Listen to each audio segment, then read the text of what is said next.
สบายดียินดีต้อนรับท่านผู้ชมเข้าสู่ในรายการ The Beauty ความงามที่ท่านเลือกได้เจ้ามาพบกับพวกเราเป็นประจำเวลาดีแบบนี้กับทางรายการ The Beauty ของเราจะมานำเสนอเกี่ยวกับการเบิ่งแยงสุขภาพเคล็ดลับเรื่องความงามและสาระน่ารู้หลากหลายอย่างให้สำหรับท่านผู้ชมเจ้าและนอกจากนี้แล้วเนาะท่านผู้ชมเรายังมีเกี่ยวกับเรื่องของแบรนด์ต่างๆที่กำลังเป็นกระแสอยู่ในปัจจุบันนี้ซึ่งว่าในมื้อนี้ก็มีหลากหลายแบรนด์ที่มาร่วมในรายการของเราแต่ว่าจะเป็นเท่าใดติดตามกันได้ในระยะ In Trend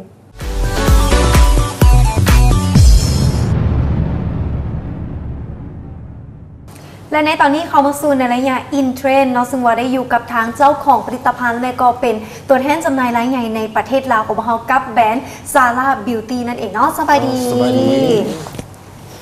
ซึ่งวันนี้ตอนนี้เดี๋ยวให้แขกทั้งสองท่านแนะนำตัวกับทางผู้ชมกันก่อนสวัสดีค่ะชื่อซาร่าค่ะเป็นเจ้าของแบรนด์ Zara Beauty ค่ะสวัสดีชื่อรัตนาเนาะเป็นดีลเลอร์ใหญ่ของ Zara Beautyถือว่าทั้งสองท่านนี่ก็ถือว่ามีจุดหมายเดียวกันก็คือเฮ็ดให้ผู้หญิงและผู้ชายหุ่นดีเจ้าก่อนที่จะมาขายเป็นแบรนด์ผลิตภัณฑ์ซาร่ามันเริ่มต้นมาจากอย่างก็ตอนแรกนะคะเป็นแม่ลูกอ่อนเราไม่มีความมั่นใจในตัวเองแล้วทีนี้ก็เลยอยากจะหาเครื่องที่มันจะมาให้ตัวเองมั่นใจมากขึ้นนะคะเพราะว่าแม่ลูกอ่อนหรือว่าผู้หญิงทุกคนจะมีหน้าท้องอยู่แล้วแล้วถ้าไปใส่ชุดกระชับตามท้องตลาดทั่วไปมันจะม้วนแล้วมันก็จะใส่ยากคือต้องถอดออกทั้งชุดเลย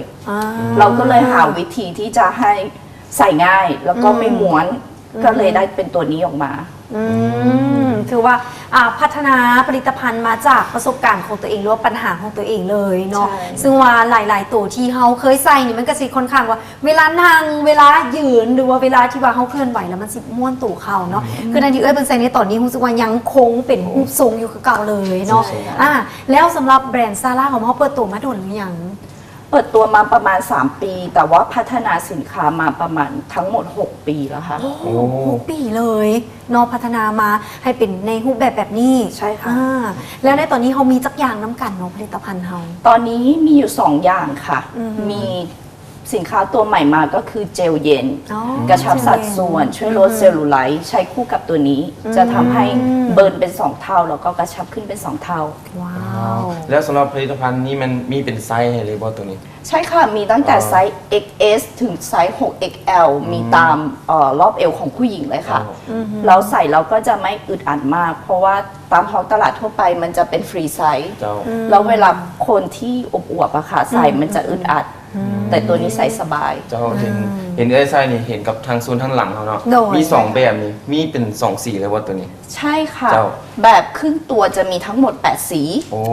8สีเลยใช่ค่ะ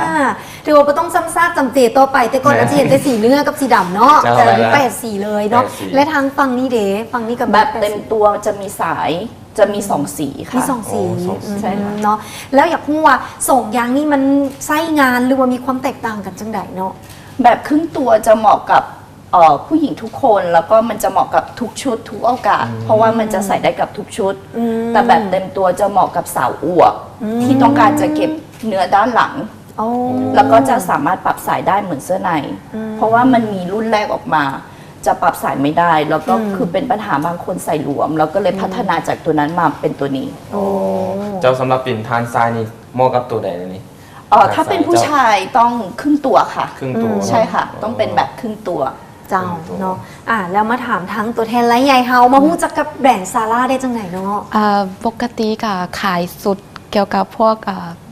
ระชับสัดส่วนอยู่แล้วพอปัจจุบันนี้แบบคนหันมาดูแลสุขภาพหลายเนาะตอนนี้ก็เริ่มขายมันบ่ทันฮู้จักกับซาร่าเถื่อแต่ว่า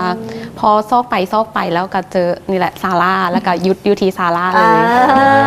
ติดอกติดใจว่าซั่นซาเนาะเจ้าแล้วเขาประทับใจอย่างในแบรนด์ของซาร่าที่ว่าต่างจากอันอื่นจังไดเนาะก็สิ่งแรกเลยเนาะที่ซาร่าให้คือครอบครัว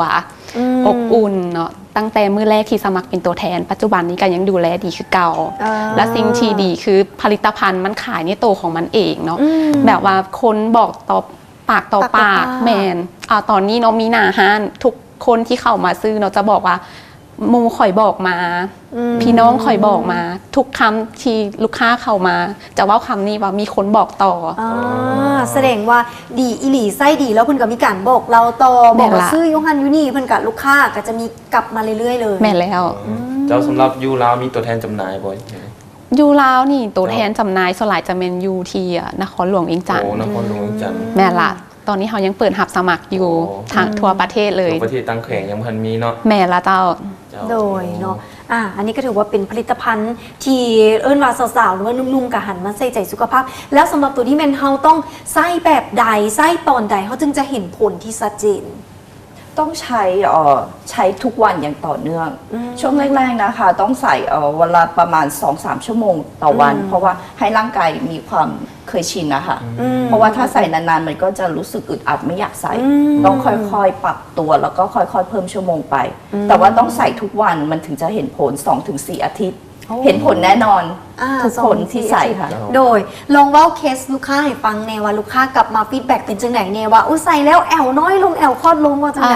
ส่วนหลายแมนจะเห็นผลที่ลูกค้าไปห้านเนาะ อืม เวลาลูกค้าลองลูกค้าจะแบบประทับใจทันทีที่ใส่ ม คือถ้าลูกค้าใส่สิ้นไปเนาะจะ โดย รู้สึกว่าสิ้นนี่หลวมเลย โอ้ คือลูกค้า100%ที่เข้าไปห้านกลับมาต้องกลับออกจากห้านนะจะต้องมีซาร่าติดมือ ว้าว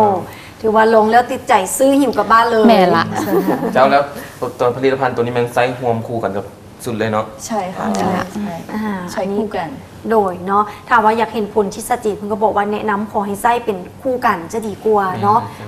อันนี้ก็ถือว่าเป็นเรื่องราวเริ่มต้นเท่านั้นเนาะที่ให้บรรณาทานได้ทำพูดเกี่ยวกับเรื่องของแบรนด์ซาร่าบิวตี้แต่ว่าสำหรับในระยะหน้าถือว่าเขาจะมาเจาะเลือกกันต่อกับผลิตภัณฑ์ใหม่ของเพิ่นนี่เนาะกับเจลตัวนี้ว่าดีจังใดมีส่วนผสมอีกอย่างเท่าใดเนาะเดี๋ยวระยะหน้าเขามาพบกัน